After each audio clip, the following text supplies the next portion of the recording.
Okay, so in this video, let us discuss a problem on Codeforces, Petya and countryside. I'm sorry I could not upload a video as I had internals in my college. So let us look at this problem. Little Petya often travels to his grandmother in the countryside. The grandmother has a large garden which can be represented as a rectangle of 1 into n size. When viewed from above, it looks like a 1 into n size. This rectangle is divided into n equal square sections. The garden is very unusual as each of the square section possesses its own fixed height. And due to the newest irrigation system, we can create artificial rain. So some things unwanted are given, but what does the problem exactly want us to do? Basically, from some irrigation system, rain will fall. If it falls on a surface, it will keep flowing, and if it encounters a surface which has a lesser height than the current surface, for example, rain fell here, it can fall here also. It is obvious, na? If it is here, it will flow and fall here also. If it is here, it will fall here also. But if when it falls here, it won't go on top of this. So basically, we want to find what is the number of watered sections, the maximum number of watered sections. So let us take an example. Let us take this example 1, 2, 1, 2, 1. What we don't know in the question is where this cloud is exactly. So we can assume it to be anywhere we want. So in this example, if I assume the cloud is on position 2, so when rain falls here, it will flow to this place also because height of this place is less than this place. 1 is less than 2, na? So it will flow here. 1 is again less than 2, so it will flow here. But 2 is greater than 1, so it will not flow from 1 to 2. So how many places it has flown? 3. Water has successfully reached 3 places.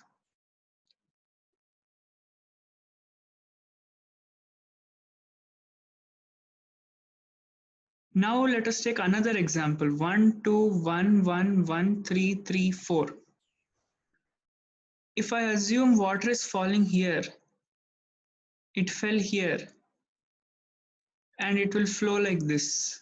It will flow from 2 to 1, it will flow from 1 to 1 because the height is same. If the height is same also, it will flow. So it will flow how many? 1, 2, 3, 4, 5. But what if I assume the water system is on top of 4?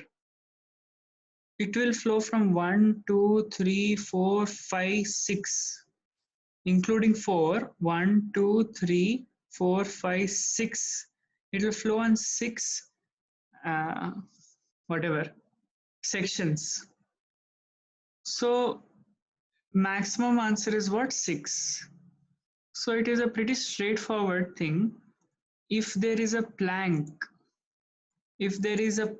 like this, water is falling here. Water will obviously fall on a plank which is at a smaller height or at the same height as of the plank that currently has the water. Plank or section, whatever you want to call it. So if water falls here, it will flow here, it will flow here, it will flow everywhere. But if the structure is like this, water falls here, it will go here, it will not go here. If water falls here, I'll just clear this. Suppose the structure is like this.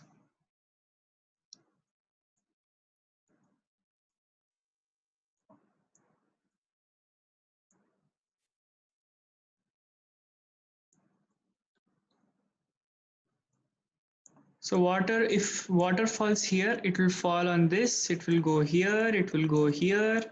So totally 3 planks it will visit. So what is the code for this? First of all, input n, the number of planks or sections. Then input their heights. This array A represents the height.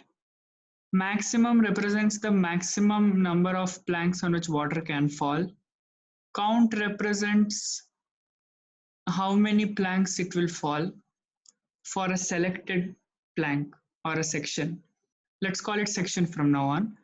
So it's basically a O(n) square algorithm wherein you just have to find for a particular value, for a particular array element, what are the number of elements lesser than that value, lesser than or equal to that value on the right side, and greater than or equal to, lesser than or equal to that value on the right side as well as the left side. See, in this example 2, I need to find how many elements are less than or equal to 2 to the left of 2 as well as to the left of 2 as well as to the right of 2. In this example also, I have to find how many elements are less than or equal to 2 on the right of 2 and as well as on the left of 2. But what if it is the first element? Left side there is nothing.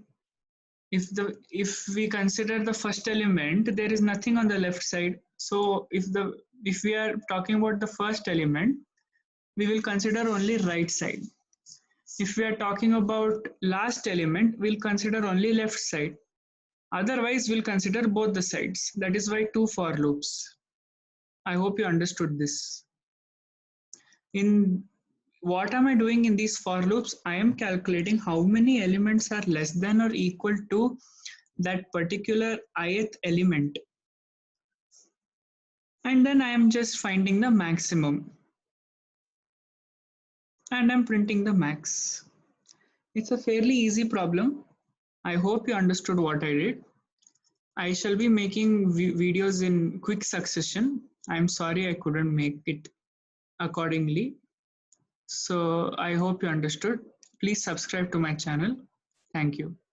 Bye.